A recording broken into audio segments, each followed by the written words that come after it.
नमस्कार दोस्तों, मैं योगेश स्वागत करता हूं आपका अपने ऑनलाइन चैनल माई अब गुरु में। जैसा कि मैंने कल बताया था आपको कि आज से हम UP triple S C PET के लिए 20 दिन 20 मॉडल पेपर जीएस की करेंगे और यहां से आपके संपूर्ण सिलेबस से जितना भी आपका सिलेबस है, करंट अफेयर से लेके GS, history, polity, geography, economy, सभी सिलेबस को आपके कंप्लीट किया गया है। और इसमें संपूर्ण सिलेबस से जितने भी प्रश्न आपके बनेंगे या इससे बिल्कुल एग्ज़ाम रिलेटेड ऐसा मॉडल पेपर डिज़ाइन किया गया है कि इससे निश्चित तौर पर आपको एग्ज़ाम में आपके प्रश्न मिलेंगे। और मैं ये मानता हूँ कि अगर आपने ये 20 प्रैक्टिस सेट मेरी कर लिए तो ये मान लो कि आपके 50 में से 40 से 45 नंबर किसी ने नहीं रोके और आपके इतने आएंगे, क्योंकि ये डिज़ाइन ही ऐसा किया गया है और इसकी जो व्याख्या होगी वो इतने अच्छे तरीके से आप अगर सुनेंगे और अपना नोट करेंगे कॉपी पर और इसे बाद में रिवाइज़ करें, जैसे 2 या 3 दिन रह जाएं, वैसे तो मैं पूरा रिवाइज़ ही कराता चलूँगा रोज़ डेली के डेली, और आप करेंगे तो निश्चित तौर पर आपको फ़ायदा होगा।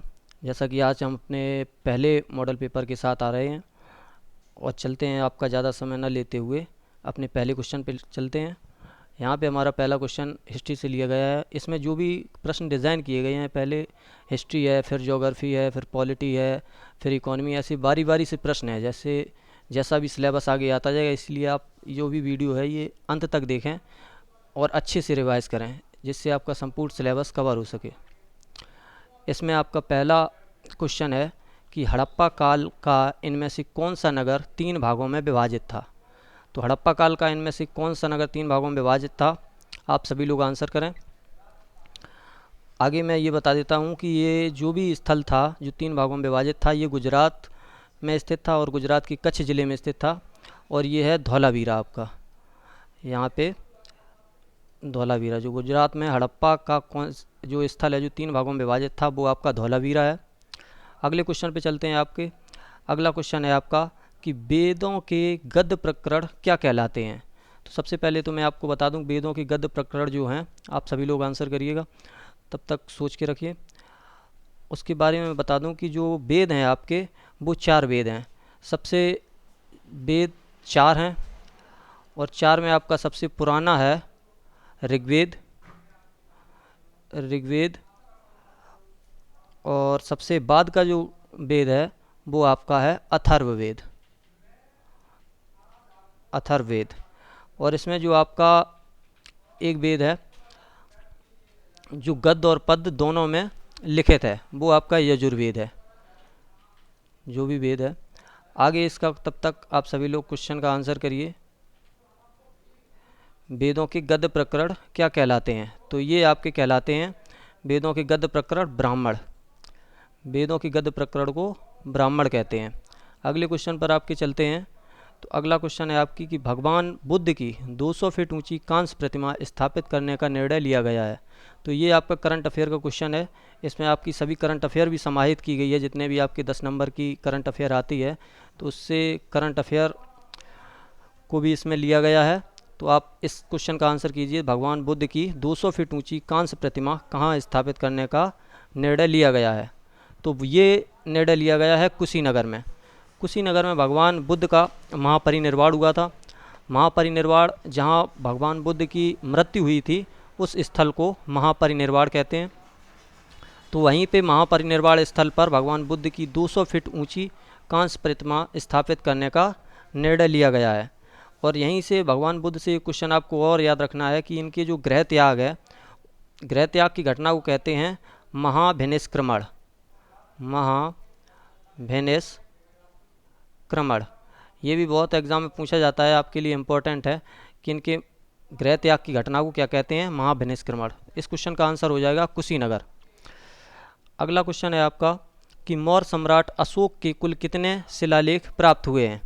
इसको इरेज कर देते हैं, तब तक आप लोग क्वेश्चन का आंसर कीजिए कि मौर्य सम्राट अशोक के कुल कितने अभिलेख प्राप्त हुए हैं।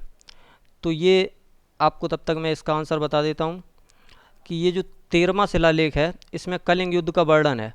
अशोक के कुल अभी तक जितने भी शिलालेख प्राप्त हुए हैं वो 14 शिलालेख प्राप्त हुए हैं। इसका आंसर आपका हो जाएगा डी ऑप्शन। और अशोक के जो 13वें शिलालेख है उसमें कलिंग युद्ध का वर्णन है, जिसमें कलिंग पर अशोक ने विजय प्राप्त की थी, जो कि अपने राज्याभिषेक के 8वें वर्ष कलिंग पर अशोक ने आक्रमण किया था और कलिंग पर विजय प्राप्त की थी। इस कलिंग युद्ध के बाद अशोक का हृदय परिवर्तन हुआ और अशोक ने बौद्ध धर्म अपना लिया। अगला क्वेश्चन पे चलते हैं आपके। अगला क्वेश्चन आपका है कि 12वीं शताब्दी के आरंभ में दिल्ली पर किसका शासन था। आप सभी लोग आंसर कीजिए कि 12वीं शताब्दी के आरंभ में दिल्ली पर किसका शासन था। तब तक मैं आपको बता देता हूँ, ये गुलाम वंश जो है, गुलाम वंश की जो स्थापना की थी वो कुतुबुद्दीन ऐबक ने की थी। इस वंश का पहला शासक कुतुबुद्दीन ऐबक था। और ये तुगलक वंश है और ये खिलजी वंश। अगला ऑप्शन, अगला तोमर वंश। तो 12वीं शताब्दी के आरंभ में दिल्ली पर तोमर वंश का शासक था। तोमर वंश का जो शासक था, इसकी तोमर वंश की स्थापना की थी अनंगपाल तोमर ने। तोमर राष्ट्रकूटों की भांति विदेशी थे और इन्होंने दिल्ली पे आकर शासन किया था और 12वीं शताब्दी के आरंभ में इन्होंने शासन किया था। तोमर वंश का संस्थापक अनंगपाल तोमर था। इसे आपको याद रखना है, बहुत इंपॉर्टेंट क्वेश्चन है। यहाँ से क्वेश्चन पूछा जाता है कि तोमर वंश का संस्थापक कौन था। अगला क्वेश्चन है आपका क्वेश्चन नंबर 6। इसमें पूछा गया है आपको कि मोरक्को का यात्री इब्न बतूता भारत में किसके शासनकाल में आया था। तो ये इब्न बतूता जो है, ये भारत में आया था सन 1333 ईस्वी में। ये आपको याद रखना है कि इसका सन भी पूछा जाता है। 1333 ईस्वी में ये दिल्ली में आया था सबसे पहले। भारत की राजधानी जो है वहाँ दिल्ली में आया था ये इब्न बतूता। ये सबसे पहले मोरक्को का यात्री, जो कि मोरक्को जो देश है आपका वो अफ्रीका में पड़ता है, ये भी आपको याद रखना है। तो ये सबसे पहले आया था मोहम्मद बिन तुगलक के शासनकाल में। मोरक्को का यात्री जो इब्न बतूता है वो मोहम्मद बिन तुगलक के शासनकाल में आया था और मोहम्मद बिन तुगलक ने इसे दिल्ली का काजी नियुक्त किया था। ये सबसे इम्पोर्टेंट।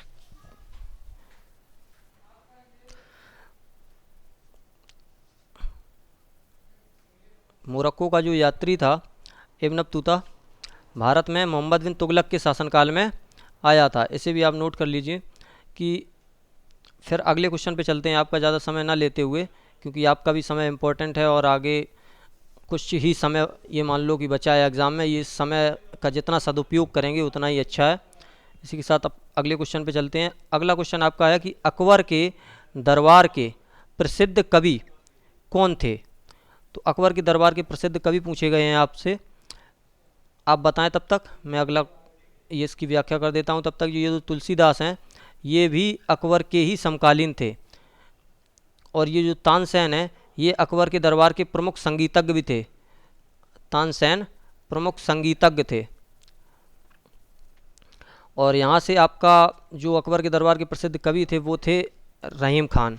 रहीम खान का पूरा नाम था अब्दुल रहीम खान खाना। ये बैरम खान जी के पुत्र थे। बैरम खान जो थे जो अकबर के संरक्षक थे। जब अकबर गद्दी पर बैठे थे तो ये मान लो कि अकबर को इन्होंने ही गद्दी पर बैठाया था। अगले क्वेश्चन पे चलते हैं अपने।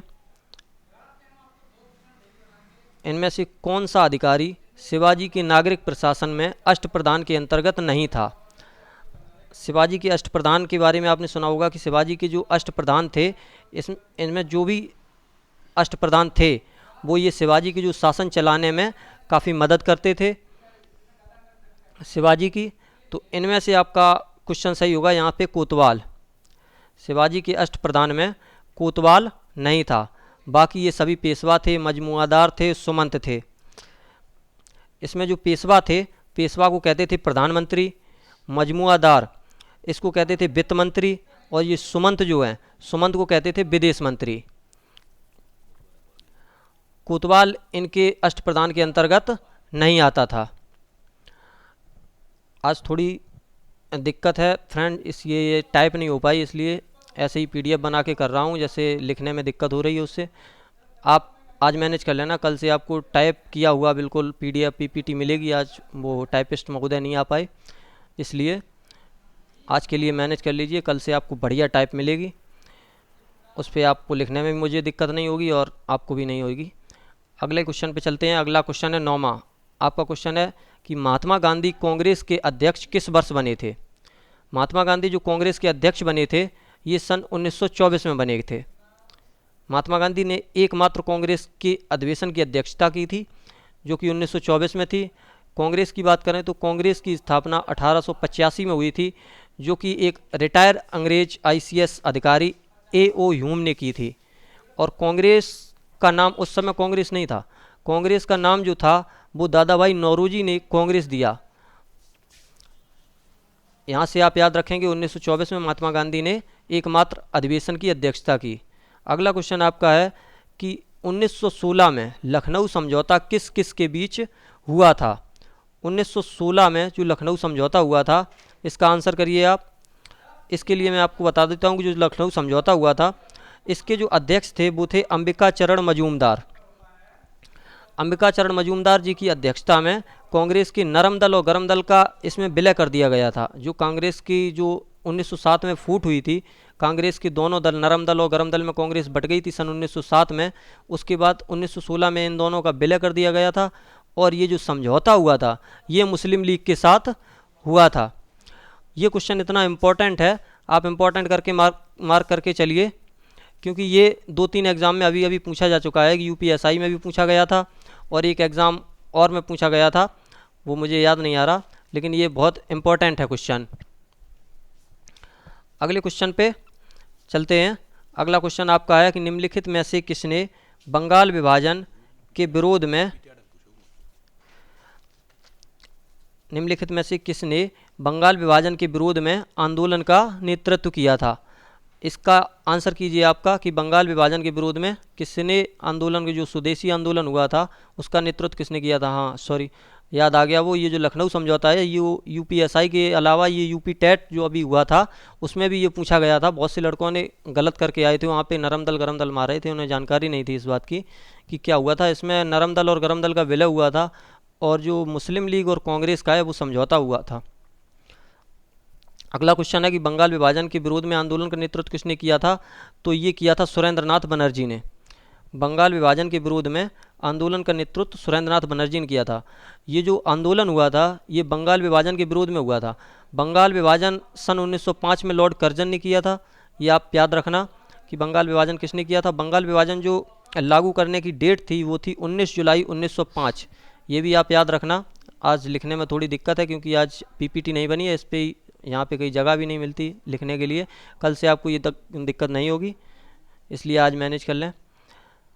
आप इतना ही याद रखें कि बंगाल विभाजन के विरोध में आंदोलन का नेतृत्व सुरेंद्रनाथ बनर्जी ने किया था। अगला क्वेश्चन है आपका कि चौरी चौरा भारत के किस राज्य में है। तो चौरी चौरा की जो घटना हुई थी ये 5 फरवरी 1922 को हुई थी। उत्तर प्रदेश में ये स्थित है, उत्तर प्रदेश के गोरखपुर ज़िले में। चौरी चौरा की घटना जो 5 फरवरी 1922 को हुई थी, ये वहाँ पे जो चौरी चौरा में एक थाना था उसमें कुछ गांव वालों ने आंदोलन कर रहे थे, तो उसमें थाने में बंद करके उसमें आग लगा दी थी, जिसमें 23 पुलिसकर्मी शहीद हो गए थे, जिससे महात्मा गांधी जी को बहुत दुख हुआ। और उनका ये जो असहयोग आंदोलन था उन्होंने 11 फरवरी 1922 में 11 फरवरी 1922 को असहयोग आंदोलन स्थगित कर दिया था, क्योंकि उनका जो ये आंदोलन था वो अहिंसा के खिलाफ था और यहाँ पे काफ़ी हिंसक प्रदर्शन हो गया था। 23 पुलिसकर्मी को जान चली गई थी। इसका आंसर याद रखिए कि चौरी चौरा उत्तर प्रदेश राज्य में है और गोरखपुर ज़िले में है उत्तर प्रदेश के।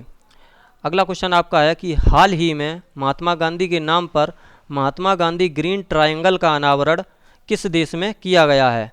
तो ये आपके करंट अफेयर का क्वेश्चन है, इसका भी आंसर करिए आपका। बहुत इंपॉर्टेंट क्वेश्चन है, अभी ग्रुप डी में पूछा गया है और आपके भी एग्ज़ाम में पूछे जाने की प्रबल संभावना है करंट अफेयर का, इसलिए मैंने ये वहाँ से लिया है।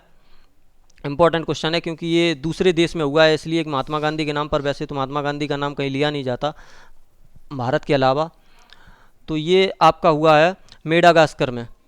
महात्मा गांधी के नाम पर ग्रीन ट्रायंगल का अनावरण किया गया है मेडागास्कर में। जो यहाँ पे एक चौराहा है उस चौराहे का नाम है ये Mahatma Gandhi green triangle, Madagascar के अंदर उसी का नाम रखा गया है। ये याद रखिएगा, करंट अफेयर का क्वेश्चन है, बहुत इंपॉर्टेंट है। अगला क्वेश्चन आपका है कि विश्व की सबसे लंबी पर्वत श्रृंखला कौन सी है। आपके ऑप्शन है आल्पस पर्वत, ग्रेट डिवाइडिंग पर्वत, एंडीज पर्वत, रॉकी पर्वत श्रृंखला। सॉरी बैकग्राउंड में काफ़ी शोर है, उसके लिए आपको मैनेज करना पड़ेगा थोड़ा बहुत। अगला क्वेश्चन, यही क्वेश्चन आप देखिए तब तक। विश्व की सबसे लंबी पर्वत श्रृंखला है, आपके ऑप्शन है Alps, great dividing, Andes, Rocky पर्वत श्रृंखला। तो यहाँ पे आपकी हो जाएगी एंडीज पर्वत श्रृंखला। विश्व की जो सबसे लंबी पर्वत श्रृंखला है वो एंडीज पर्वत श्रृंखला है। इसकी लंबाई जो है कि 7242 किलोमीटर है और ये दक्षिण अमेरिका महाद्वीप में स्थित है। याद रखिएगा इसकी लंबाई 7242 किलोमीटर और दक्षिण अमेरिका महाद्वीप में स्थित है। इसका महाद्वीप भी पूछा जाता है कि एंडीज पर्वतमाला किस महाद्वीप में स्थित है। अगला क्वेश्चन देखिए आप कि कर्क रेखा को 2 बार काटने वाली नदी कौन सी है। ये भी क्वेश्चन आपको बहुत इंपॉर्टेंट है। अगली इसमें जो ऑप्शन है आपके ये है जायरी नदी। जायरी नदी का पूरा नाम कांगो जायरी नदी है।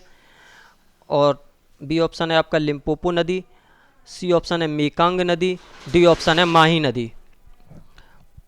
जल्दी से क्वेश्चन का आंसर करिए आप। इसमें आपको बता दूं मैं कि लिम्पोपो जो नदी जो है वो मकर रेखा को 2 बार काटती है और ये जायरे नदी है वो विषुवत रेखा को 2 बार काटती है। तो क्वेश्चन आपको पूछा गया है कि कर्क रेखा को 2 बार काटने वाली नदी, तो वो आपकी है माही नदी, जो कि भारत में पड़ती है। माही नदी कर्क रेखा को 2 बार काटती है। अगले क्वेश्चन पे चलते हैं आपको। निम्नलिखित में से किस पर्वतीय स्थान की ऊंचाई समुद्र तल से सबसे अधिक है। बहुत इंपॉर्टेंट क्वेश्चन है, यहाँ से क्वेश्चन निश्चित तौर पर पूछा जा सकता है। बहुत इंपॉर्टेंट है क्योंकि यूपी के प्रीवियस ईयर जो एग्ज़ाम हुए उनमें 1-2 बार ये पूछा गया है।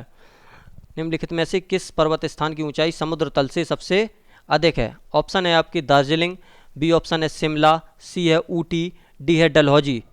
तो आप आंसर कीजिए इसका, तब तक मैं आपको बता देता हूँ आंसर। तो इसका आंसर है ऊटी। ऊटी आपका समुद्र तल से सबसे अधिक ऊंचाई पर है। इसकी ऊंचाई है 2640 किलोमीटर समुद्र तल से।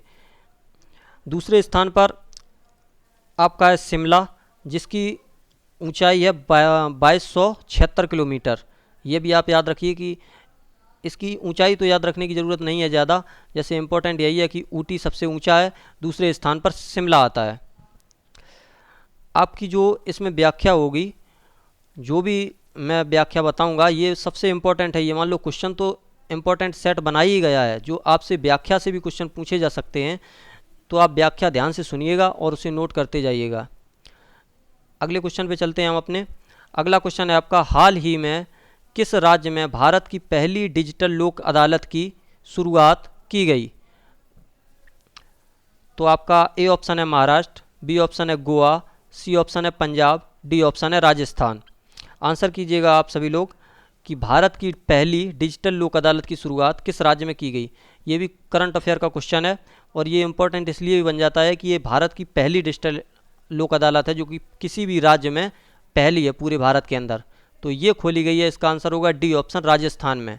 भारत की पहली डिजिटल लोक अदालत राजस्थान में खोली गई है। राजस्थान के मुख्यमंत्री इस समय अशोक गहलोत जी हैं, ये भी याद रखिएगा। अगला क्वेश्चन पे चलते हैं हम। अगला क्वेश्चन है आपका कि हाल ही में आदिवासी युवाओं को कौशल प्रदान करने के लिए किस राज्य ने पायलट प्रोजेक्ट शुरू किया है। ऑप्शन है आपके मध्य प्रदेश, बी ऑप्शन है असम, सी ऑप्शन है छत्तीसगढ़, डी ऑप्शन है मणिपुर।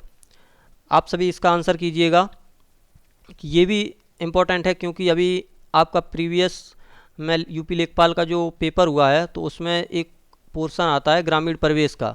ये मान लो ग्रामीण परिवेश के जो भी टॉपिक हैं उसमें सबसे ज़्यादा इस योजनाओं से ही क्वेश्चन पूछे गए हैं। तो ये मान लो कि UPSSC का ये फेवरेट टॉपिक योजनाओं का बन गया है। उससे पहले भी जो पेपर हुए थे उसमें भी योजनाएं पूछी हैं, लेकिन लेखपाल में तो ज़्यादा ही कुछ योजनाएं पूछ ली, मतलब टॉपिक से हटके ही 1-2 क्वेश्चन टॉपिक से थे, बाकी सभी योजनाओं से पूछे गए हैं।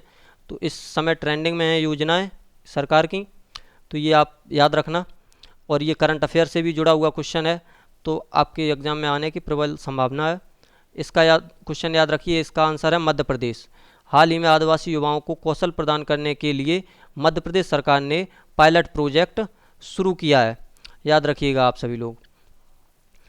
मध्य प्रदेश के मुख्यमंत्री शिवराज सिंह चौहान हैं। अगले क्वेश्चन पे चलते हैं। हमारा क्वेश्चन नंबर है 19। इसमें है क्वेश्चन नंबर कि भारत के किस शहर को स्टील सिटी ऑफ इंडिया के नाम से जाना जाता है? तो स्टील सिटी ऑफ इंडिया के नाम से जाना जाता है आपके जमशेदपुर को। जमशेदपुर याद रखिए, जमशेदपुर झारखंड राज्य में स्थित है यहाँ, और इसे स्टील सिटी ऑफ इंडिया के नाम से जाना जाता है। अगला क्वेश्चन आपका है 20वां क्वेश्चन, जो कि है कि भारत की सीमाएं कितने देशों से लगती हैं? तो भारत की सीमाएं 7 देशों से लगती हैं। ये 7 देश आपको याद रखने हैं कि भारत की सीमा, भारत के पड़ोसी देश आपके एग्जाम में टॉपिक है कि भारत के पड़ोसी देश, तो यहाँ से क्वेश्चन बन सकता है कि भारत की सीमाएं कितने देशों से लगती हैं। तो ये 7 देशों से लगती हैं। इसमें सबसे लंबी सीमा है वो बांग्लादेश से लगती है, और सबसे कम सीमा है वो अफ़गानिस्तान से लगती है। ये भी आपको याद रखना कि ये बांग्लादेश वाला तो बहुत बार पूछा जा चुका है कि भारत की सबसे लंबी सीमा किस देश से लगती है, तो बांग्लादेश से लगती है। अगले क्वेश्चन पे चलते हैं आप, कि हाल ही में भारत के प्रधान वैज्ञानिक सलाहकार कार्यालय द्वारा अपशिष्ट कचरे के समाधान हेतु किस पोर्टल को लॉन्च किया गया है? ये भी आपका करंट अफेयर का क्वेश्चन है और बहुत इंपॉर्टेंट क्वेश्चन है, क्योंकि सफाई का बहुत क्रेज चल रहा है इस टाइम भारत में, जो कि महात्मा गांधी जी की 150वीं जयंती पर 2019 में पूरा भी हो गया, लेकिन सफाई का अच्छे से निपटारा नहीं हो पाया। तो ये कार्यक्रम चलाया है कि भारत के प्रधान वैज्ञानिक सलाहकार के द्वारा अपशिष्ट कचरे के समाधान हेतु पोर्टल लॉन्च किया गया है, जिससे ऑनलाइन माध्यम से देखा जाएगा कि कहाँ पे कचरा है कहाँ नहीं है, और ऑनलाइन से ही ये सब संचालन होगा। तो इसका सही आंसर है कि waste to wealth portal launch किया गया है अपशिष्ट कचरे के समस्या के समाधान के लिए। ये बहुत इंपॉर्टेंट क्वेश्चन है, ये मान लो करंट अफेयर का, इसे मार्क करके चलिए, बेस्ट टू वेल्थ से अच्छे से नोट कर लीजिए। अगले क्वेश्चन पे चलते हैं हम, कि हाल ही में किस राज्य सरकार ने नई जनसंख्या नीति 2021 से 30 की घोषणा की है? तो नई जनसंख्या नीति 21 से 30 की घोषणा की है आपके उत्तर प्रदेश राज्य ने। बहुत इंपॉर्टेंट क्वेश्चन है, इसको मान के चलिए कि इसे नोट कर लीजिए, क्योंकि ये एक तो 21 से 30 ये करंट अफेयर से जुड़ा है, दूसरा आपके उत्तर प्रदेश में, और UPSSC पैट में भी उत्तर प्रदेश से आपके क्वेश्चन निश्चित ही पूछे जाएंगे। मैंने आपसे पहले ही कहा था कि जो भी आपके जो 50 क्वेश्चन डिज़ाइन किए गए हैं वो इस तरीके से डिज़ाइन किए गए हैं कि हर क्वेश्चन अपने आप में एग्ज़ाम में आने की चाहत रखता है। और क्वेश्चन निश्चित तौर पर ये मान लो कि 50 क्वेश्चन है, इसमें 40 से 45 क्वेश्चन अगर आपने पूरी वीडियो देख ली और सही से व्याख्या कर ली सुन के, तो आपके पक्के हो जाएंगे। ये मान लो कि बहुत ही इंपॉर्टेंट क्वेश्चन का ये संकलन किया हुआ है इस वीडियो पूरे शेड्यूल में। अगला क्वेश्चन आपका 23वां है, कि जनगणना 2011 के अंतिम आंकड़ों के अनुसार भारत की जनसंख्या में स्त्रियों का प्रतिशत कितना है? ये 2011 की जनगणना से लिया गया है, कि आपकी जनगणना का टॉपिक भी आपके एग्ज़ाम में है। तो इसका आंसर आप सभी लोग करिएगा। तो इसका आंसर मैं बता देता हूँ, ज़्यादा आपका समय न लेते हुए, इसका आंसर है 48.46% भारत में स्त्रियों की संख्या है। और पुरुषों की संख्या अगर आपसे पूछी जाए तो ये 52% हो जाएगी। स्त्रियों की संख्या 48.46% है, याद रखिएगा। अगला क्वेश्चन है आपका, कि भारत में निम्नलिखित में से किस बैंक ने सर्वप्रथम इंटरनेट बैंकिंग सेवाओं की पेशकश की थी? तो इंटरनेट बैंकिंग सेवाओं की पेशकश जो की थी भारत में, वो सबसे पहले की थी ICICI बैंक ने। ICICI बैंक ने भारत में सर्वप्रथम इंटरनेट बैंकिंग सेवाओं की पेशकश की थी, जो कि सन 1998 में की थी। और ICICI बैंक जो है इसकी स्थापना हुई थी सन 1994 में। और ICICI जो बैंक है कि भारत में जो सबसे बड़ा बैंक है SBI बैंक, उसके बाद PNB बैंक, और तीसरे नंबर पर ICICI बैंक सबसे बड़ा बैंक है तीसरे नंबर पर। तो ये थर्ड हो जाएगा, थर्ड नंबर का सबसे बड़ा बैंक ICICI बैंक है। इसी ने सबसे पहले इंटरनेट बैंकिंग सेवाओं की पेशकश की थी। अगले क्वेश्चन पे हम चलते हैं।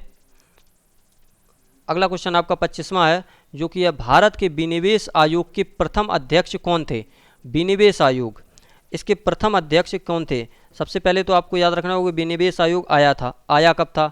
तो विनिवेश आयोग की स्थापना हुई थी सन 1996 में, जो कि सार्वजनिक क्षेत्र व उद्यमों को निजी हाथों में सौंपने से संबंधित है। जो भी सार्वजनिक उपक्रम हैं उनके अच्छे संचालन के लिए, जिससे उनकी व्यवस्था अच्छी सी बनी रहे और उसका संचालन अच्छे से हो, तो वो निजी हाथों में सौंपने को ही विनिवेश कहते हैं।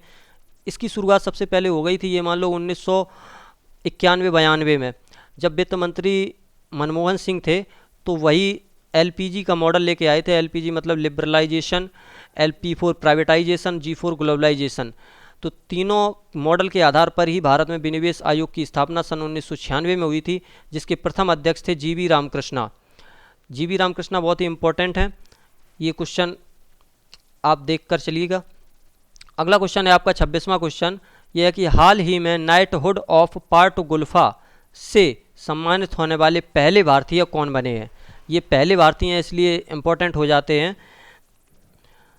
तो याद रखिएगा, आपका पहला ऑप्शन है कि CNR राव, दूसरा ऑप्शन है उर्जित पटेल, तीसरा है अदार पूनावाला, चौथा ऑप्शन है SK सोहन रॉय। तो इसका आंसर हो जाएगा SK सोहन रॉय।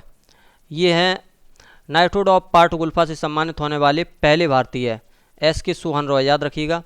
अगला क्वेश्चन है आपका क्वेश्चन नंबर 27 कि सितंबर 2022 में आयोजित होने वाले US ओपन टेनिस टूर्नामेंट में महिला एकल का खिताब किसने जीता। खेल से संबंधित ट्रॉफियां अक्सर आपके एग्जाम में पूछी जाती हैं, उसमें से ये करंट अफेयर का है कि वो अभी अभी संपन्न हुआ है US ओपन, इसकी विजेता कौन है। तो महिला ओपन में इसकी विजेता पूछी गई है। आपका ये ऑप्शन है MR रादुकानु, बी ऑप्शन है Barbora Krejcikova, C option Iga Swiatek और डी ऑप्शन है एस्ले बार्टी। एस्ले बार्टी के बारे में बता दूं कि ये ऑस्ट्रेलियन ओपन जो 2022 हुआ था उसकी महिला एकल की विजेता हैं और ये अभी 25 या 26 साल की हैं। इन्होंने संन्यास भी ले लिया है, कुछ पारिवारिक कारणों की वजह से, नहीं कह सकते क्या है, लेकिन इन्होंने संन्यास ले लिया है इतनी कम उम्र में, और अच्छा टेनिस खेलती थी। अभी 2022 में ही ये मान लो कि अभी जीती हैं ऑस्ट्रेलियन ओपन, ऑस्ट्रेलिया की ही हैं। और ये MR रादुकानु के बारे में बता दूं कि जो 2021 में US ओपन हुआ था उसकी विजेता MR रादुकानु है, जो कि सबसे कम उम्र की हैं विजेता, और इसकी 2022 US ओपन की विजेता हैं इगा स्वितेक। ये याद रखिएगा, बहुत इंपॉर्टेंट है। और US ओपन पुरुष एकल की बात करें तो वो हैं कार्लोस अल्करेज, पुरुष एकल के विजेता कार्लोस अल्करेज हैं। अगला क्वेश्चन है आपका कि, अगले क्वेश्चन पे चलते हैं। अगला क्वेश्चन है कि कृषि उत्पाद बेचने के लिए भारत सरकार द्वारा एक नया मंच लॉन्च किया गया है, वो क्या है। ए ऑप्शन है आपका कि ई रकम, बी ऑप्शन है ई बिक्री, सी ऑप्शन है ई सेल, डी ऑप्शन है ई सेवम और ई ऑप्शन है आपका नन ऑफ दीज, मतलब इनमें से कोई नहीं। तो आपको इसका आंसर लगाना है कि कृषि उत्पाद बेचने के लिए भारत सरकार का एक नया मंच जो लॉन्च किया गया है वो क्या है। तो इसका सही आंसर हो जाएगा ई रकम। ई रकम जो कृषि उत्पाद बेचने के लिए नया मंच भारत सरकार ने लॉन्च किया है। अगले क्वेश्चन पे चलते हैं, क्वेश्चन नंबर 29 पे कि भारतीय संविधान अपने नागरिकों को डैश किसकी समानता का वचन देता है। आपका ए ऑप्शन है अभिव्यक्ति और विश्वास की, हैसियत और अवसर की, विचार और अभिव्यक्ति की, डी ऑप्शन है आपका नन ऑफ दीज।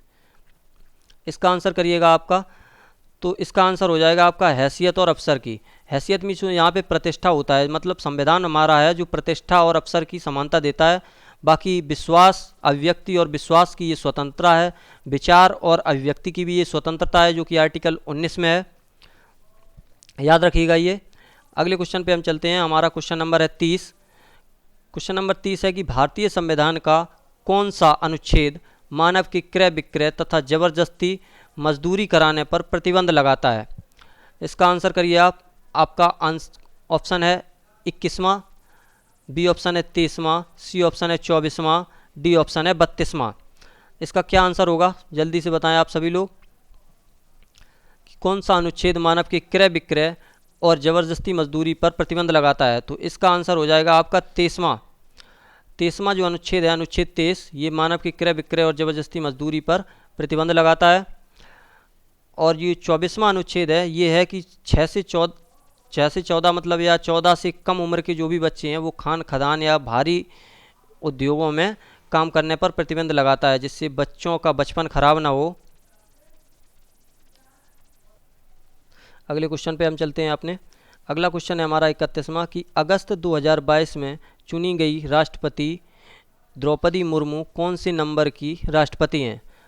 जो कि अभी हमारा राष्ट्रपति चुनाव हुआ है, जिसमें माननीय महामहिम राष्ट्रपति श्री द्रौपदी मुर्मू जी को राष्ट्रपति चुना गया है।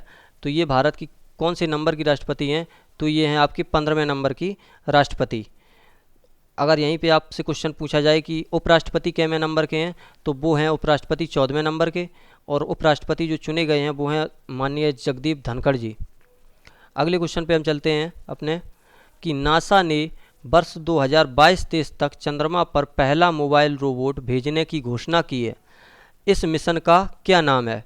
तो नासा द्वारा जो अपना अंतरिक्ष मिशन भेजा जाएगा चंद्रमा पर पहला मोबाइल रोबोट, तो ये हो जाएगा आपका वाइपर मिशन। बहुत ही इंपॉर्टेंट है कि अगला नासा का मिशन है और विज्ञान और प्रौद्योगिकी से निश्चित तौर पर ही क्वेश्चन पूछे जाते हैं। करंट अफेयर के तो ज़्यादा इंपॉर्टेंट है कि इंपॉर्टेंट करंट अफेयर से ही पूछे जाते हैं। ये मान लो कि पुराने विज्ञान प्रौद्योगिकी से कोई क्वेश्चन नहीं पूछा जाता। तो ये नासा का वाइपर मिशन आप याद रखिएगा, इसका आंसर वाइपर होगा। अगला है आपका कि वेनेजुएला देश की राजधानी का क्या नाम है? तो वेनेजुएला की राजधानी आपको बतानी है। राजधानी निश्चित तौर पर पूछी जाती है, आपके सिलेबस में दिया गया है। इसलिए ये मान लो कि आपका जो भी सिलेबस बनाया गया है वो भी ऐसा कोई टॉपिक नहीं है जिस टॉपिक से आपका कोई क्वेश्चन ना लिया गया हो, और हर टॉपिक से आपके क्वेश्चन इसमें इंपोर्ट किए गए हैं। तो आप बहुत ध्यान से पढ़िए और इसे रिवाइज कीजिएगा। तो वेनेजुएला देश की राजधानी है काराकस, ये याद रखिएगा। देश और राजधानी का इम्पोर्टेंट टॉपिक है जो मैं यहाँ पे करवा दूंगा। यहाँ पे आप ऑप्शन भी बता दूंगी। ये कंपाला जो है वो युगांडा की राजधानी है, और एडिस अबाबा जो है ये इथियोपिया देश की राजधानी है। अगला क्वेश्चन है आपका क्वेश्चन नंबर 34, ये कि भाषा के आधार पर राज्यों का पुनर्गठन किस वर्ष किया गया था? तो भाषा के आधार पर राज्यों का जो पुनर्गठन किया गया था, आपके ऑप्शन है 1951, 1952, सी ऑप्शन 1954, डी ऑप्शन 1956। जो कि भाषा के आधार पर राज्यों का पुनर्गठन किया गया था वो 1956 में किया गया था। जो कि राज्य पुनर्गठन आयोग बनाया गया था 1955 में। राज्य पुनर्गठन आयोग के अध्यक्ष फजल अली थे। उन्हीं की सिफारिशों के आधार पर राज्य भाषा के आधार पर राज्यों के पुनर्गठन की मांग को स्वीकार कर लिया गया था, और 1956 में 14 राज्य और 6 केंद्र शासित प्रदेश का गठन किया गया था। अगले क्वेश्चन पे हम चलते हैं कि संघीय व्यवस्था में किस संस्था को संविधान का संतुलन चक्र माना जाता है? तो संघीय व्यवस्था में संतुलन चक्र बताना है आपको। पॉलिटी का क्वेश्चन है, बहुत इंपॉर्टेंट है। इसमें आपके आंसर हैं कि पहला ऑप्शन है विधायिका, दूसरा कार्यपालिका, सी ऑप्शन है न्यायपालिका, डी ऑप्शन है आपका लोकसभा। तो इसका आंसर होगा न्यायपालिका। न्यायपालिका जो भी होती है वो संविधान का संतुलन चक्र माना जाता है, क्योंकि भारत में सुप्रीम कोर्ट है। संविधान का रक्षक किसे माना जाता है? सुप्रीम कोर्ट को। राज्य और केंद्र के बीच जो भी विवाद होता है उसका समाधान तो सुप्रीम कोर्ट ही करता है, इसलिए न्यायपालिका को संविधान का संतुलन चक्र माना जाता है। अगले क्वेश्चन पर हम चलते हैं अपने। तो अगला क्वेश्चन है आपका, निम्न में से कौन सी अदिश राशि है? अदिश राशि के बारे में चलते हैं। तो इसमें आप बताएंगे कार्य, वेग, बल, त्वरण। बताइएगा, आंसर कीजिएगा आप कि इनमें से कौन सी अदिश राशि है। तो इसमें अदिश राशि है कार्य, बाकी ये सभी सदिश राशियां हैं। अगले क्वेश्चन पे चलते हैं हम। अगला क्वेश्चन है कि वायुमंडलीय दाब मापने वाला यंत्र कौन सा है? ए ऑप्शन है आपका हाइड्रोमीटर, बी ऑप्शन है पिकोमीटर, सी है पेरिस्कोप, डी है बैरोमीटर। आंसर कीजिएगा इसका कि वायुमंडलीय दाब मापने वाला यंत्र कौन सा है। तो ये उसके पहले मैं बता दूंगा, जो हाइड्रोमीटर आपका है, हाइड्रोमीटर से द्रवों का अपेक्षिक घनत्व मापते हैं, और ये वायुमंडलीय दाब मापने का यंत्र है बैरोमीटर। ये याद रखिएगा, बहुत इंपॉर्टेंट क्वेश्चन है। अगले क्वेश्चन पे आते हैं कि किस देश में दुनिया का पहला शिप टनल बनाया जाएगा? ये अभी करंट अफेयर से रिलेटेड क्वेश्चन है, जो इसकी अभी अभी घोषणा हुई है 1-2 महीने पहले। तो ये बहुत इंपॉर्टेंट क्वेश्चन है। इसका आंसर कीजिए आपका, इसमें ऑप्शन है आपके ए ऑप्शन है नॉर्वे, बी ऑप्शन है सिंगापुर, डी ऑप्शन है आपका सी ऑप्शन स्वीडन है, डी ऑप्शन है फ्रांस। तो जो पहला शिप टनल बनाया जाएगा वो बनाया जाएगा आपका नॉर्वे देश में, याद रखिएगा इसे। अगला क्वेश्चन है आपका कि मुख्य रंग कौन कौन से हैं? मुख्य रंग जो भी आपके हैं, ए ऑप्शन है आपका लाल, पीला, नीला, बी ऑप्शन है आपका लाल, हरा, सफ़ेद, सी ऑप्शन है लाल, मैजेंटा, नीला, और डी ऑप्शन यहाँ पे कट रहा है लाल, हरा, और वहाँ पे होगा नीला।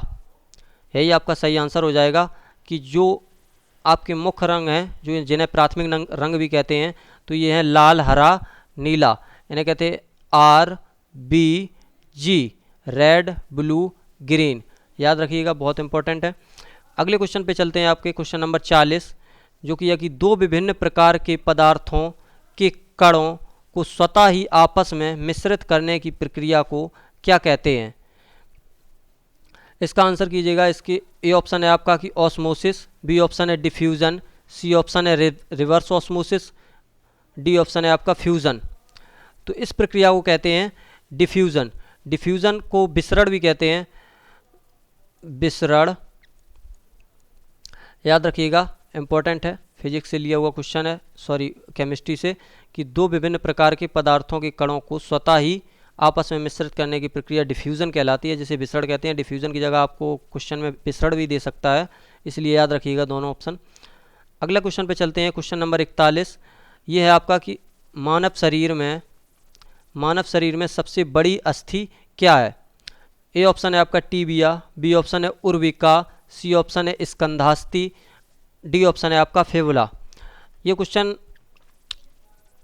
विवादित भी ऐसे रहता है कि बहुत से लड़के मैंने देखा है कि किताबों में ये जो ऑप्शन है इसमें जो सबसे बड़ी अस्थि है वो फीमर दे रखी है, और कभी कभी फीमर, ये मान लो कि आपका इंग्लिश में नाम है और इसमें कभी भी हमें हिंदी में भी दे सकता है, तो इसका आंसर हो जाएगा उर्विका।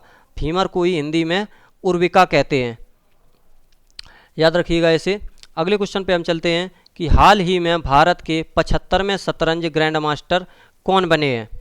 ये अभी अभी बने हैं अगस्त महीने में, तो ये भी याद रखिएगा, कुछ करंट अफेयर से रिलेटेड है।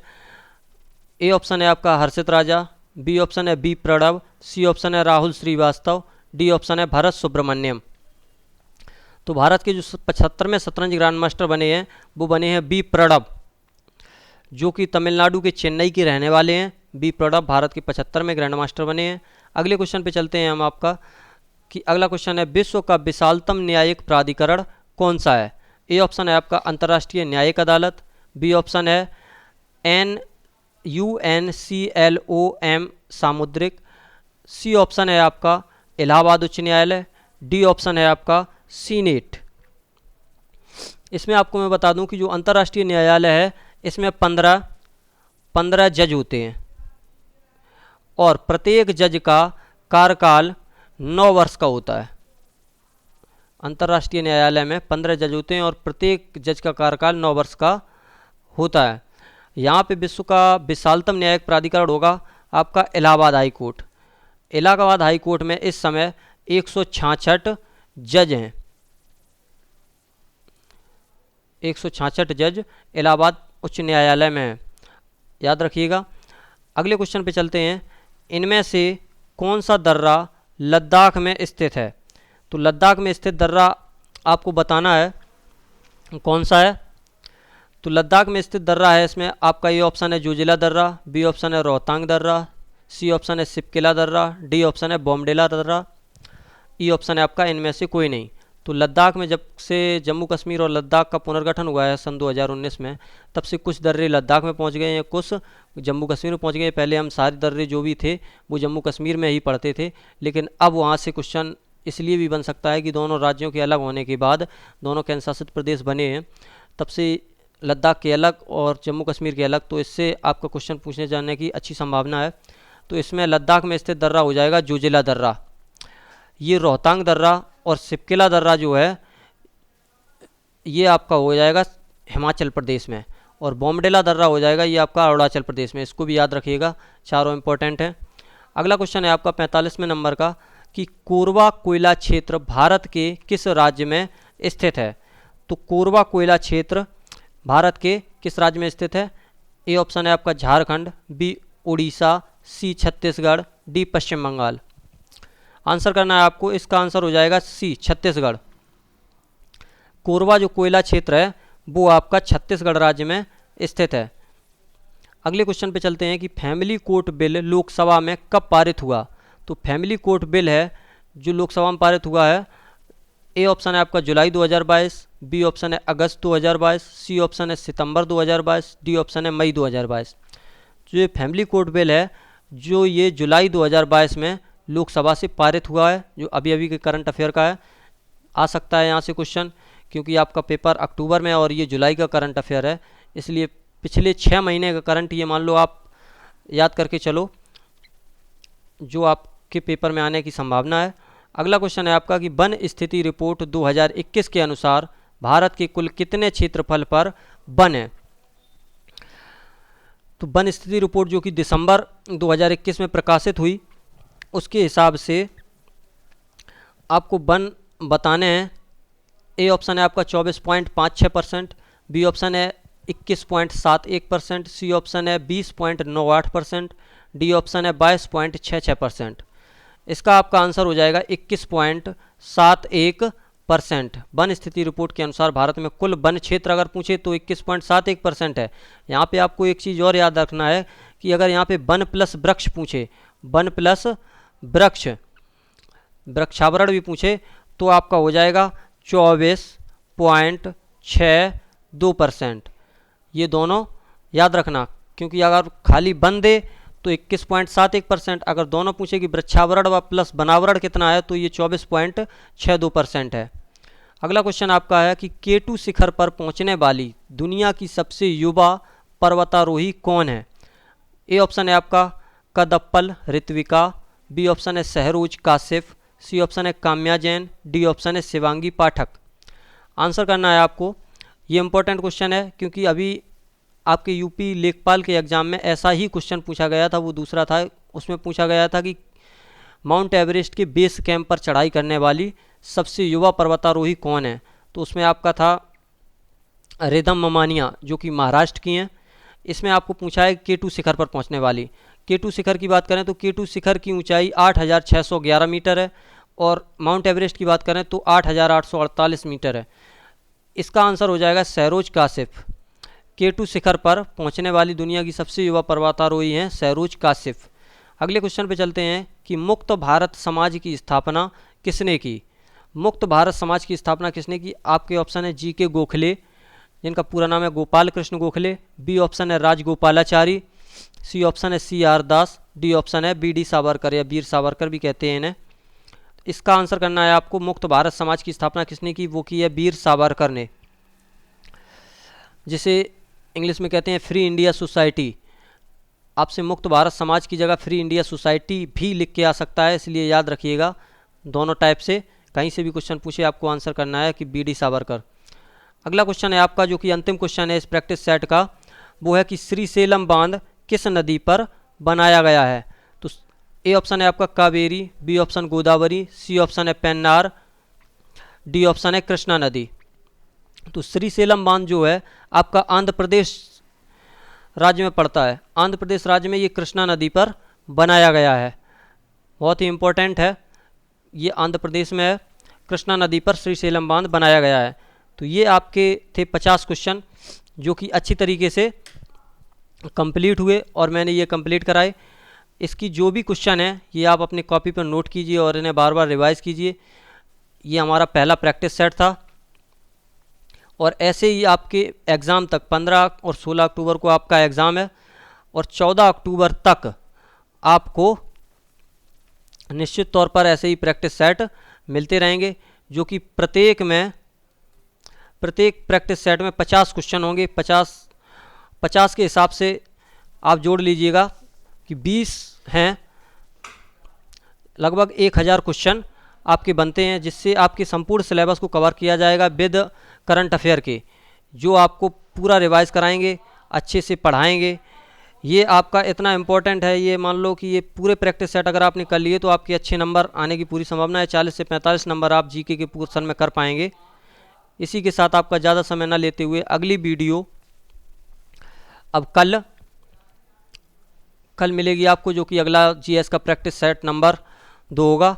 और इस निश्चित तौर पर आप याद करते रहिए, पढ़ते रहिए और अपनों का ख्याल रखते रहिए। इसी के साथ विदा चाहता हूँ मैं। नमस्कार। एक चीज़ और दोस्तों, आपको इम्पोर्टेंट चीज़ बताना भूल गया।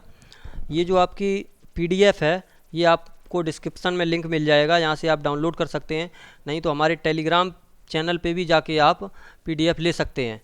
डिस्क्रिप्शन में आप पे दोनों का लिंक मिलेगा, PDF का भी और टेलीग्राम चैनल का भी। आप टेलीग्राम चैनल पे सारी PDF उपलब्ध होंगी, जो कि यहाँ से डायरेक्ट जो पढ़ के जाएंगे वहाँ पे आपको PDF डाउनलोड करें और उसे रिवाइज़ करें। इसी के साथ चलते हैं हम। नमस्कार दोस्तों।